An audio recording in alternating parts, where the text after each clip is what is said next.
반갑습니다. 유치부를 새롭게 담당하게 된 이정태 목사라고 합니다. 코로나19로 인해서 직접 이렇게 대면하지 못하고 이렇게 영상으로 인사드리는 점이 참 많이 아쉽습니다. 유치부는 현재 코로나19로 인해서 대면 모임을 하지 못하고 있습니다. 그래서 언제 재개할 수 있을지 아직 알 수 없는 상황인데, 이런 상황 속에서 그저 막연히 기다리는 것보다 영상으로라도 먼저 만나 뵙고, 또 신앙교육을 위한 기초, 또 준비의 시간들, 기초를 다지고 준비하는 시간을 가지면 좋을 것 같아서 이렇게 영상을 준비했습니다. 이 영상을 통해서 나눌 것은 일종의 강의입니다. 이 강의를 통해서 우리 자녀들을 어떻게 또 양육해야 되는가를 좀 생각해 보려고 합니다. 이 강의 주제는 자녀 신앙 교육과 가정 기도회라는 주제입니다. 먼저 이 주제를 왜 선택하게 되었는가, 그것을 생각해 볼 필요가 있을 것 같습니다. 제가 유치부에서 첫 번째로 하는 사역으로서 자녀 신앙 교육과 가정 기도회라는 강의를 하게 된 것에는 코로나19가 참 큰 영향을 미쳤습니다. 코로나19가 많은 영향을 끼쳤죠. 사회 전반적으로. 그런데 교회에도 미친 영향이 참 많이 있습니다. 그 중에 하나가 교회 모임을 약화시킨 것입니다. 그 중에서도 주일학교 모임이 굉장히 약해졌습니다. 성막교회도 마찬가지죠. 지난주부터 주일학교의 대면 모임이 시작되었는데 벌써 2021년이 시작한 지 2달이 지난 시점 아닙니까? 2달이 다 되어가는 시점에 모임을 시작했고, 유치부는 아직 모이지도 못하고 있으니까 굉장히 심각한 상황이다라고 할 수 있습니다. 이처럼 주일학교 아이들이 교회에서 신앙교육을 받는 일에 어려움을 우리가 겪고 있죠. 반대로 아이들이 그 어떤 때보다 집에서 보내는 시간이 굉장히 많아졌습니다. 유치부의 경우에 어린이집에 있는 시간이 예전보다 조금 줄었죠. 그래서 집에 있는 시간이 예전보다 더 많아졌습니다. 집에서 아이들이 가장 많이 보내는 이 시기에 아이들에게 줄 수 있는 가장 좋은 게 뭘까? 저는 신앙교육이라고 생각합니다. 물론 코로나 시기에만 필요한 것은 아니지만은 이 시기에 우리가 오히려 여기에 더 힘을 쏟으면 위기가 기회가 되는 그런 시간이 될 수 있겠다 생각을 합니다. 이 시기에 자녀들에게 신앙교육이 이루어지고 나아가서 가정기도회가 정착이 된다면요, 아이들뿐만 아니라 그 가정 전체가 복음 안에서 또 믿음을 통해 믿음이 자라나는 그런 시간이 될 수 있는 것이죠. 사실 이후에도 좀 자세히 다룰 것이지만은 신앙교육의 책임이 교회에게, 주일학교에만 맡겨진 것은 아닙니다. 자녀 신앙교육을 주도하는 것은 교회가 맞습니다. 그러나 교회만 자녀들을 가르치는 것이 아니라 가정도 자녀들에게 하나님을 섬기는 것을 가르치는 중요한 자리, 장소입니다. 왜냐하면 일반적인 관점에서 봐도 교회에 나오는 시간보다 가정에 머무는 시간이 더 많기 때문입니다. 우리 아이들이 가장 많이 머무르는 곳이 어디입니까? 어린이집 다니는 유치부의 경우는 집이 더 많고요. 또 유치원을 이제 끝내고 졸업이라 하나요? 졸업하고 초등학교를 가면요, 그때부터는 학교에서 보내는 시간이 점점점 더 많아집니다. 그리고 나중에는 학원도 가죠. 그러면 집에 있는 시간보다 압도적으로 많은 시간이 학교죠. 세상에서 살아가기 위해 필요한 것을 공부하는 학교, 학원의 시간은 필요한 것을 공부하기 위해서 학교와 학원에 가는데, 거기에 투자하는 시간은 삶의 인생에 있어서, 특히 아이들의 인생에 있어서 거의 가장 큰 비중을 차지하지 않습니까? 그런데 이 세상에서 그냥 살아가는 게 아니라 우리는 그리스도인으로 살아가야 하지 않습니까? 그렇다면 그리스도인의 삶을 배우는 시간도 많아야 합니다. 오히려 우리의 가장 중심된 정체성은 그리스도인이잖아요. 하나님의 백성이잖아요. 일반적인 사람이기 이전에 우리는 하나님의 택함받은 백성이잖아요. 그렇다면 신앙교육이야말로 우리에게 가장 중요한 교육인데 그게 교회에게만 맡겨지면 일주일에 딱 1시간만 배우는 거예요. 한 달에 4시간만 신앙에 대한 것들을 배우는 겁니다. 실제로는 한 달에 4시간도 아닌 것이죠. 턱없이 부족한 시간, 절대적으로 부족한 시간입니다. 그래서 교회 혼자서 할 게 아니라 신앙교육은 가정이 함께 해야만, 반드시 가정이 함께 해야만 제대로 된 신앙교육이 이루어질 수 있는 겁니다. 그래서 이 자녀 신앙교육이라는 주제를 강의할 것이고, 이 자녀 신앙교육을 위해 아주 좋은 도구가 가정 기도이기 때문에 이 두 가지를 묶어서 강의를 진행해 보려고 합니다. 이 강의는 크게 두 부분으로 나눠집니다. 첫 번째는요, 자녀 신앙교육이고요. 두 번째는 가정 기도회입니다. 제 스스로 강의안을 만들어서 하는 것은 아니고, 좋은 책들을 한 권씩 정해서 그 책들을 조금 정리하고 요약하고 좀 살을 더 붙여서 이렇게 강의를 해보려고 합니다. 먼저 자녀 신앙 교육을 위한 책을 한 권 소개하겠습니다. 이 강의의 주된 토대가 되는 책인데요, 조엘 비키 목사님의 언약 자손으로 양육하라라는 책입니다. 가격이 5,800원으로 굉장히 저렴하죠. 요새 책이 되게 비싼데요, 책이 싸다는 것은 책이 얇다는 의미입니다. 128쪽인데 굉장히 얇습니다. 그래서 전혀 부담이 없고요. 사서 내용은 조금 어렵지만은 사서 꾸준히 읽어보시면 충분히 좋은 내용들을 배우실 수 있으리라 확신합니다. 이 책이요, 총 4장으로 구성되어 있습니다. 그래서 4번에 걸쳐서 이 책 내용을 좀 요약 또 첨언해서 강의를 진행해 보려고 합니다. 저에게 이 책을 처음 소개시켜준 목사님은요, 이 책을 보시고 펑펑 우셨대요. 자신의 그 자녀 교육에, 신앙 교육에 실패했던 지난 날들을 생각하시면서 반성, 회개의 의미로 우셨는데, 저도 이 책을 읽으면서 정말 많이 반성했고 좀 신앙에 대한 깊은 생각들이 들더라고요. 그래서 우리가 이 책을 꼭 사셨으면 좋겠어요. 사셔서 제 강의도 들으시면서 이 책을 한번 읽어보시면 정리가 잘 될 거라고 생각을 합니다. 이제 서론 끝났고요. 이제 본론을 들어갑니다. 오늘 보통 제가 강의를 30분에 내외로 하려고 하는데 오늘 강의는 약간 더 깁니다. 왜냐면 아까 서론이 좀 길었기 때문에 양해 부탁드리겠습니다. 1장은요, 언약 자손에게 복음을 전하라 라는 제목입니다. 언약 자손에게 복음을 전해라 라는 제목인데, 우리가 복음 전도라는 말을요 떠올려 보면 가장 먼저 어떤 모습이 생각납니까? 길거리에서 외치는 모습, 혹은 지나가는 사람 붙들고 사형리 펼쳐서 이렇게 설명하는 모습, 우리가 생각하는 복음 전도입니다. 그런데 정말 복음이 필요한 사람이 누굴까요?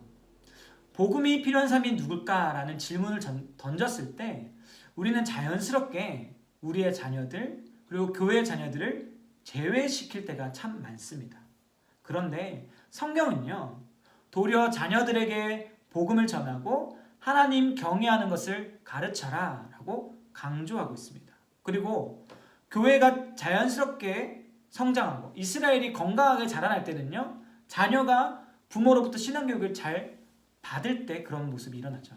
그런데 구약교회의 경우 이런 경우는 잘 없습니다. 자녀 신앙교육을 잘 못해서, 그래서 이스라엘이 사실 망하는 거죠. 그런데 신약교회는 그런 일들을 열심히 한 케이스도 있죠. 디모데 같은 경우 있습니다. 우리는요, 정말로 언약 자손들에게 복음을 전해야 됩니다. 이 언약 자손들, 우리의 자녀들이야말로, 교회의 자녀들이야말로 복음을 들어야 할 1순위에 있는 사람들인 거죠. 이 아이들이 복음을 듣고 새롭게 되어야만 교회의 미래가 있고 그 가정의 미래가 있는 겁니다. 그래서 이 책의 1장의 제목이 다른 사람에게 복음 전할 때가 아니다, 언약 자손에게 복음을 전해야 될 때다, 그렇게 말하고 있는 겁니다. 이 1장을 살펴보기 전에 용어를 좀 정리할 필요가 있습니다. 먼저 언약 자손이라는 단어입니다. 이 단어는 조금 어렵죠. 언약이란 말이 익숙하지 않은 단어긴 한데요. 그냥 풀어서 얘기하면 이렇게 생각하시면 될 것 같습니다. 부모 중에 한 사람이 신앙을 가졌고 그로 인해서 자녀가 유아 세례를 받은 그런 경우를 그냥 조금 편하게 언약 자손이다 이렇게 얘기할 수 있겠습니다. 그래서 세례를 받았기 때문에 다음 과정도 세례받고 유아 세례받고 교회를 떠나면 언약 자손이 아니겠죠. 세례받고 꾸준히 교회에서 자라나고 있는 아이들을 언약 자손이다라고 정의를 할 수 있습니다. 그러나 유아 세례 안 받았다고 언약 자손이라 할 수 없겠죠. 교회 안에.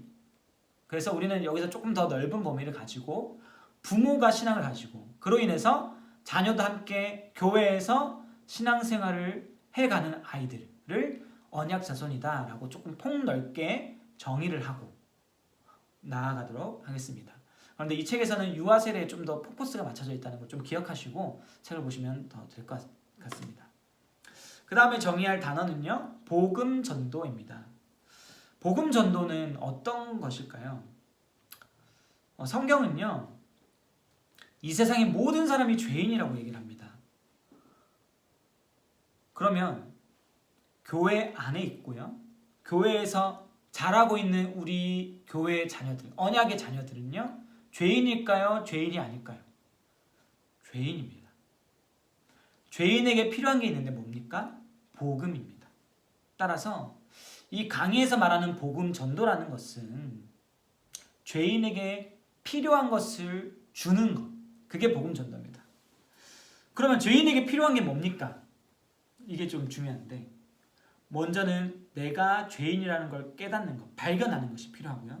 그 다음에 죄인인데 그 죄인의 상태를 벗어날 방법이 스스로에게 없다는 것을 깨닫는 것, 자신이 처한 상황이 절망적이라는 것을 깨닫는 것, 그게 복음 전도 안에 들어가고, 나아가서 그렇기 때문에 예수 그리스도의 복음만을 추구하게 하는 것, 그게 복음 전도 안에 들어가고, 나아가서 예수 그리스도를 믿기 위해 성령님을 의지해서 성령님을 통해 믿음을 얻도록 하는 것, 그게 복음 전도에 들어가고, 더 나아가서 예수님을 믿는다면 이제 하나님 백성답게 살아가도록 하는 것, 그게 복음 전도 안에 들어가고, 또 하나님 백성으로서 교회를 섬기는 데까지 나아가게 하는 것, 이 모든 것이 이 책에서 말하는 복음 전도 안에 들어가 있는 겁니다. 그냥 예수님 믿으면 구원받아요, 예수님 당신을 사랑해요 라는 이 짧은 한마디가 복음 전도의 다가 아니라 신앙의 전반, 복음이 담고 있는 그 풍성한 모든 내용을 가르치는 게 이 책이 말하는 복음 전도입니다. 따라서 우리 자녀들에게 복음을 전한다고 했을 때 너 예수 믿어 구원받아 라고 전하는 것, 그게 아니라는 거죠. 더 풍성한 부분들, 굉장히 넓은 영역들에서 복음을 전하는 것을 이 책은 얘기하고 있습니다. 우리가 이런 복음 전도를 해야 됩니다. 그런데 문제는요, 부모가 자녀들을 적절하게 복음으로 이끌지 못할 때가 더 많다는 겁니다. 왜 부모가 자녀들을 복음으로 적절하게 인도하지 못할까요? 여러 가지 이유가 있는데 좀 한번 살펴보겠습니다. 부모가 자녀들을 복음으로 인도하지 못하는 이유가 4가지가 있는데요. 4가지를 한번 생각해 보겠습니다. 첫 번째 이유는요, 부모가 본의 안 되는 모습을 보여주기 때문입니다. 부모의 모습을 보고 믿음을 가질 수 없게 되는 경우가 있다는 거죠. 쉽게 말하면 이런 겁니다. 자녀가 부모와 함께 교회를 갔습니다. 부모는 이제 공예배를 드렸고 자녀는 주일학교를 갔어요. 물론 뭐 또 같이 드릴 수도 있고, 저는 같이 드리는 게 맞다고 생각을 하는데, 자, 그런데 주일학교 가서 아이가 원수를 사랑해라 라는 말씀을 들은 거예요. 이게 성경의 말씀이에요. 부모도 당연히 알고 있는 말씀이에요. 자, 그리고 나서는 교회를 마치고 집에 갔는데 주일에 엄마 아빠가 부부싸움을 하는 거예요. 원수를 사랑하라 했는데 엄마 아빠가 서로 원수예요. 그러면 자녀가 그 모습을 보고 복음을 받아들일 수 있겠습니까? 하나님 말씀 받아들일 수 있겠습니까? 못 받아들이죠. 부모도 말씀을 따르지 않는데 자녀가 그 말씀이 진짜라고 믿을 수가 없는 겁니다. 이게 자녀들이 복음을 제대로 믿지 못하게 되는 첫 번째 이유입니다. 자, 두 번째 이유는요. 구원의 확신을 강요하고 확인하려고 해서. 그러니까 부모가. 이것도 좀 예를 들면 조금 쉬운데요. 세례의 맥락에서 좀 생각하면 됩니다.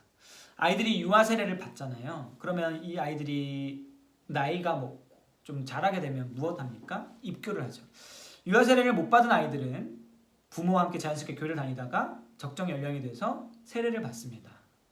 자, 그런데 부모가 이 세례와 입교 예식의 의미를 모르면 어떻게 되냐면 주변을 보니까 주변에 적정 나이가 되니까 다 세례를 받는 거예요. 다 입교를 받는 거예요. 그래서 자녀들에게 야 너도 누구누구 입교하니까 너도 신청해서 받아 이렇게 하는 겁니다.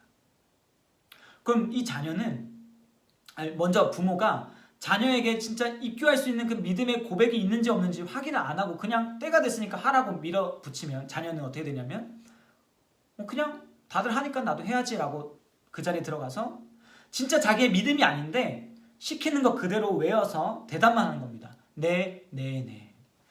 자, 이 입교식 또 세례식 할 때 믿음의 고백들을 하지 않습니까? 그런데 그게 진짜 믿음의 고백이 아니고 그냥 형식적으로 대답하게 되는 거죠.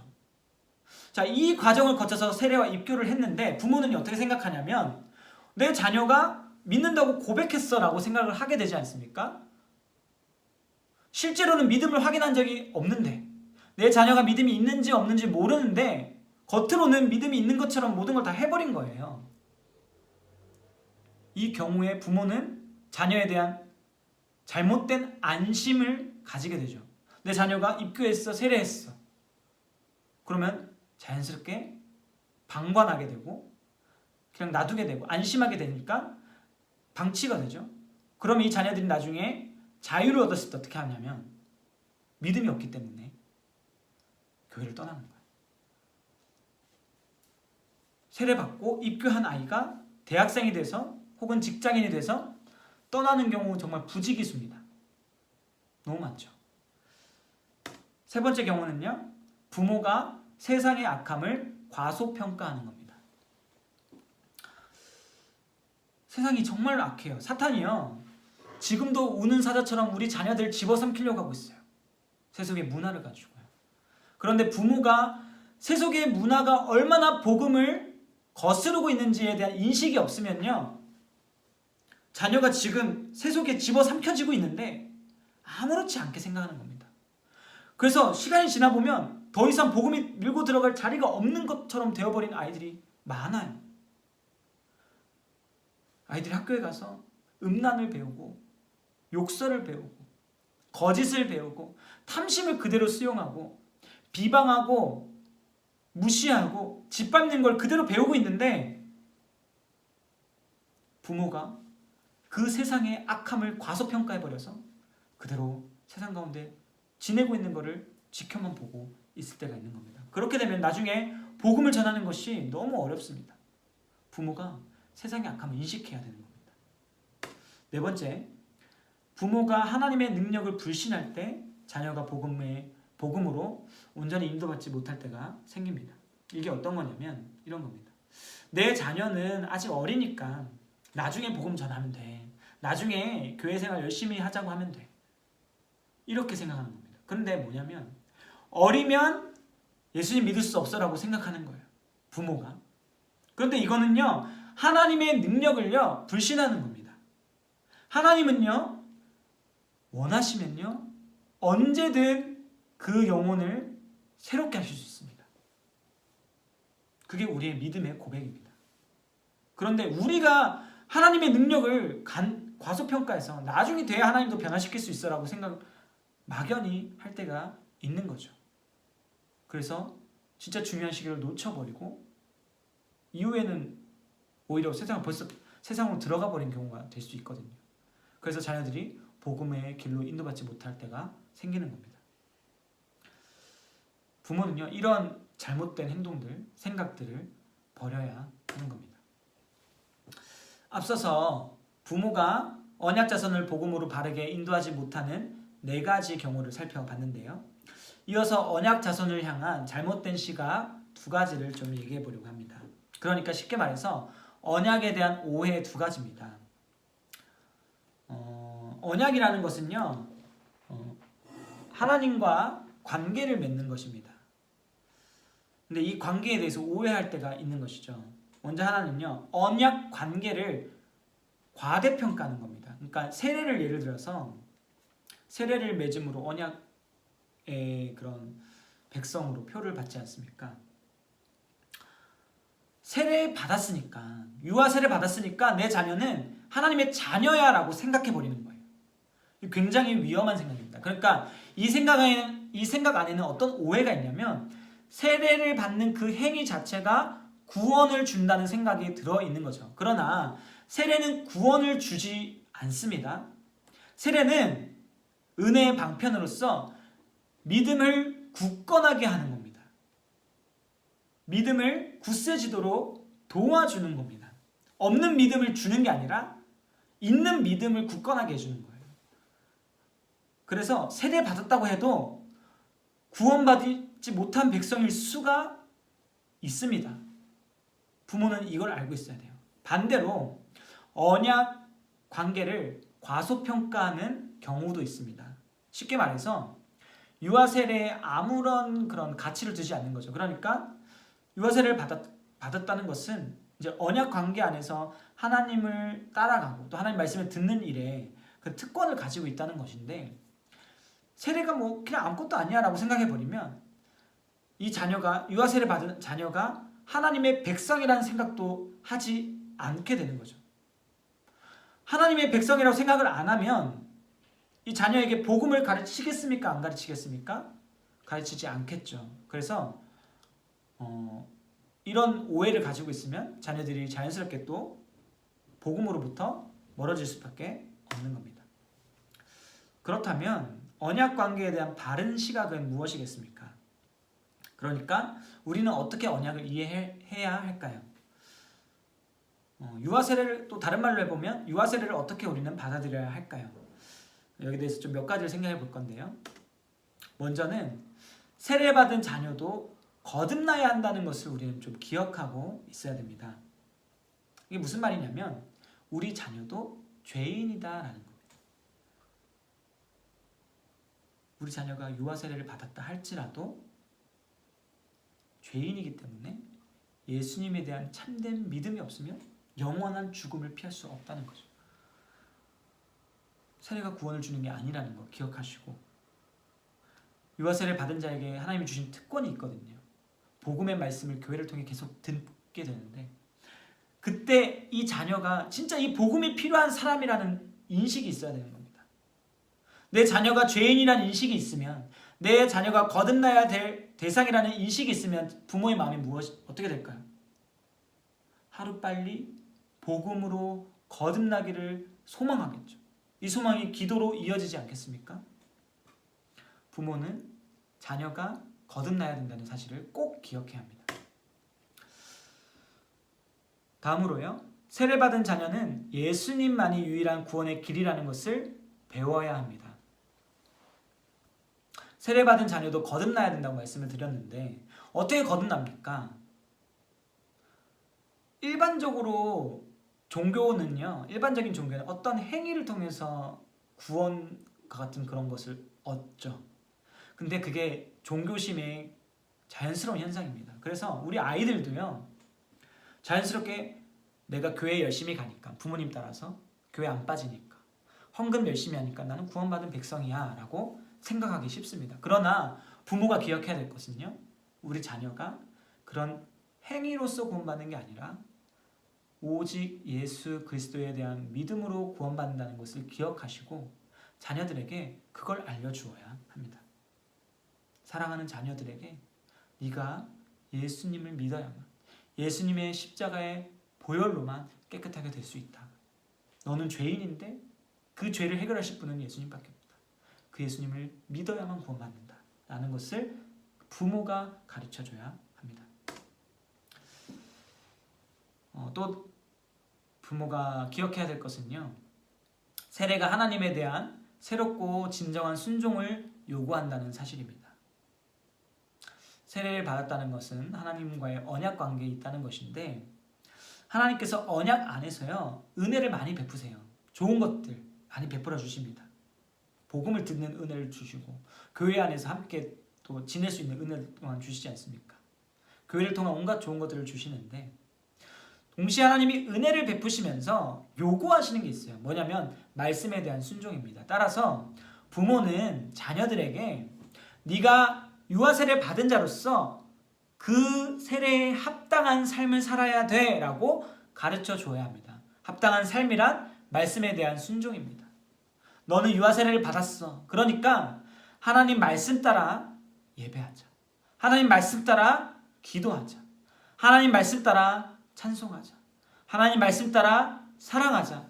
그게 하나님이 너에게 요구하시는 거야 라고 가르쳐 줘야 합니다.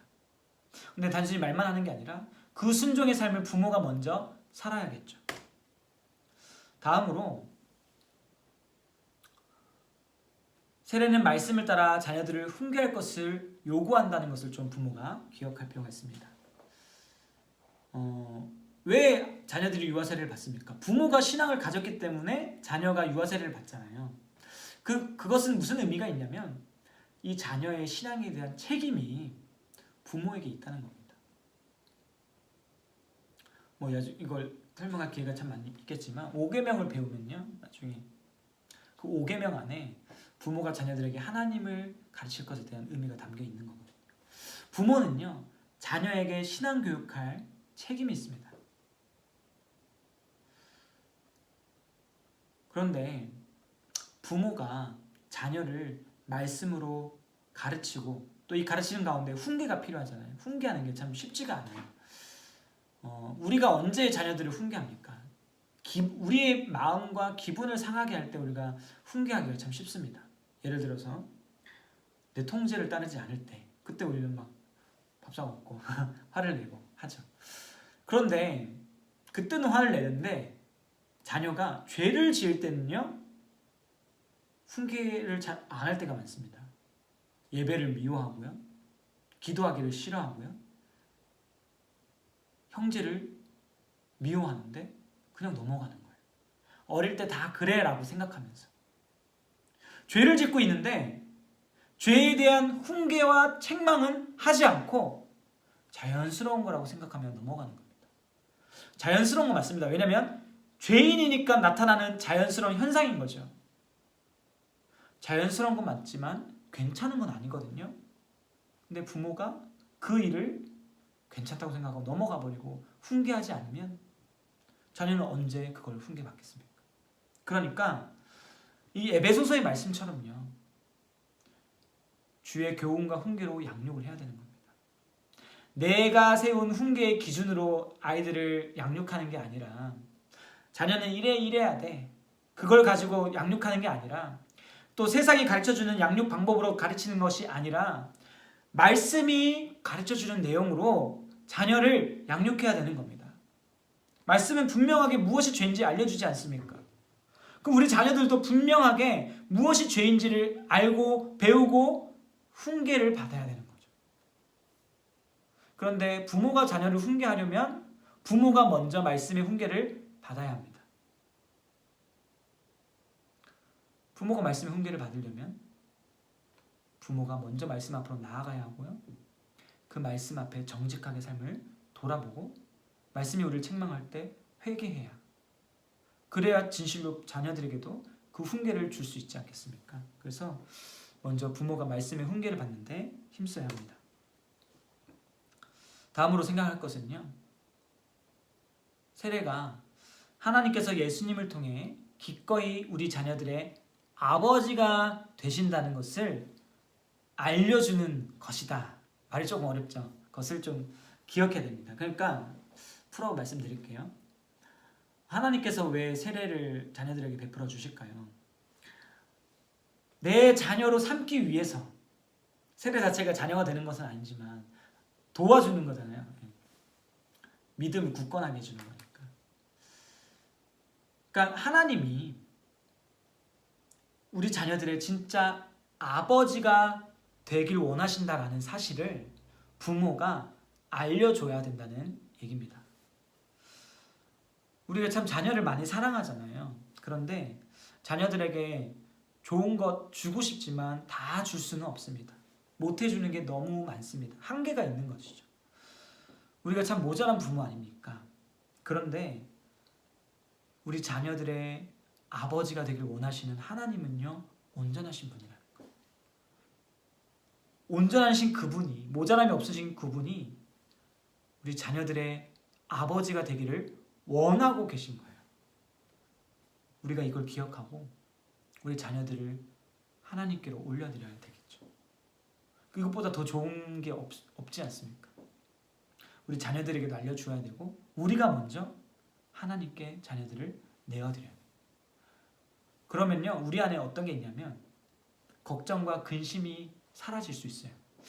저도 지금 자녀를 기르고 있는데 우리의 그 행동 하나하나에 아이가 어떻게 변할까 봐 너무 전전긍긍하고 있어요. 그런데 그때마다 저 스스로에게 또 아내에게도 하는 말은 이 자녀가 하나님의 자녀이기 때문에 이 자녀가 우리 행동으로 인해서 망할 거라는 생각을 내려놓자. 하나님이 하나님의 자녀로서 반드시 하나님 뜻에 합당하게 선하게 양육하실 거다라는 믿음을 가지자, 이런 얘기를 제가 합니다. 물론 부모의 양육 때문에 성격이 조금씩 다를 수는 있겠지만 성격이 때문에 지옥 가는 건 아니잖아요. 네. 이 아이의 구원, 이 아이의 영원한 생명에 대한 하나님의 신실하심, 그걸 우리가 믿고 나아가야 된다는 겁니다. 또 우리가 기억해야 될 것은 하나님께서 일반적으로 언약의 자손들에게 구원의 은혜를 베푸신다는 사실을 기억해야 됩니다. 하나님께서는 구원을 베푸시는 분이죠. 기꺼이, 자비롭게. 그런데 하나님께서 구원의 은혜를 베푸시는 일반적인 방법이 있어요. 그게 뭐냐면 교회를 통한 겁니다. 물론 하나님이 원하시면 초월적인 방법으로도 하실 수 있으시지만 성경에서 드러나듯이 일반적인 통상적인 방법은요, 교회를 통한 구원 사역입니다. 그러니까 교회에 있는 언약 자손들에게 하나님은요, 기꺼이 구원을 주시기 위해서 말씀을 주시고요, 이 말씀을 방편으로 믿음을 주십니다. 그리고 믿음을 통해 구원 얻게 하십니다. 또한 교회 안에 있는 부모가 자녀를 위해 기도하도록 하시고,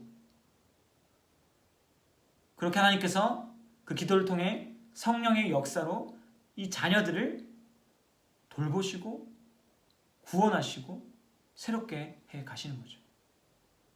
그러니까 언약 자손이라는 것은 정말로 특별한 특권입니다. 언약 자손이기 때문에 지금 부모님들이 이 강의를 듣고 나중에 기도하실 거잖아요. 기도하시겠죠? 네. 그럼 자녀들이 정말 큰 복을 받은 거예요. 그래서 먼저 부모가 이 복을 자녀들이 받았다는 것을 기억하며 감사하고, 자녀들에게도 예배드릴 수 있다는 게 복이고, 예배드릴 수 있고 말씀 드릴 수 있다는 것, 또 부모와 함께 가정기도를 할 수 있다는 게 복이다라는 사실을 좀 알려줄 필요가 있습니다.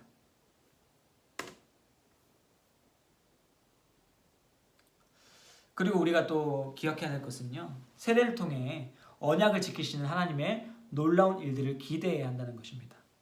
하나님께서 진짜 인자하심을 베푸시기를 원하세요. 자녀들에게까지. 유아 세례는 하나님의 은혜가 시작되었다는 일종의 표시입니다. 하나님은 경건한 자손을 찾으세요. 세례가 무조건 구원받았다는 표시는 아닙니다. 그러나 하나님께서 구원을 위해 일하신다는 것을 보여주는 것이고요, 또 하나님의 때에 하나님의 선하신 방법으로 구원의 은혜를 베푸신다는 것을 굳게 믿고 소망하게 하는 그런 방편입니다. 하나님께서는요, 뜻하신 바를 이루십니다. 따라서 부모가 불안과 초조 내려놓고 하나님의 일하심을 좀 기대해야 합니다. 오늘 강의를 마무리하겠습니다. 신명기 6장 7절 말씀을 읽겠습니다. 내 자녀에게 부지런히 가르치며 집에 앉았을 때에든지 길을 갈 때에든지 누워 있을 때에든지 일어날 때에든지 이 말씀을 강론할 것이며. 이 말씀은 분명하게 부모에게 언약적인 책임이 있다, 신앙을 가르쳐야 될 책임이 있다고 이야기하고 있습니다. 하나님은 여러분들에게 어떤 의미가 있습니까? 하나님은 우리에게 가장 좋은 분이죠. 우리의 기업입니다. 하나님이 우리의 기업이에요. 하나님이 우리의 복이에요. 예수 그리스도가 우리의 유일한 위로입니다. 만약 이 진리를 우리가 믿는다면요, 우리 자녀들에게도 가장 좋은 아버지를 주어야 되는 거예요. 참된 위로자 예수가 전해져야 되는 거예요. 이 소망이 우리에게 있어야 합니다. 이 소망을 품고 자녀를 위해서 기도하고 또 말씀을 배우고 가르치는 우리가 되길 원합니다. 이것을 위해서 교회가 있습니다. 그래서 부모는 먼저 교회의 예배와 또 이런 여러 가지 지금 시간들을 통해 가르침을 받고 따라가야 할 것이고, 그 가르침과 배움을 통해 자녀를 양육해야 합니다. 제가 첫 시간이라서 조금 진지하게 강의를 좀 했는데요. 다음 주부터는 조금 더 부드럽게 또 여유를 가지고 한번 진행해 보도록 하겠습니다. 수고하셨고 다음 주에 뵙겠습니다. 감사합니다.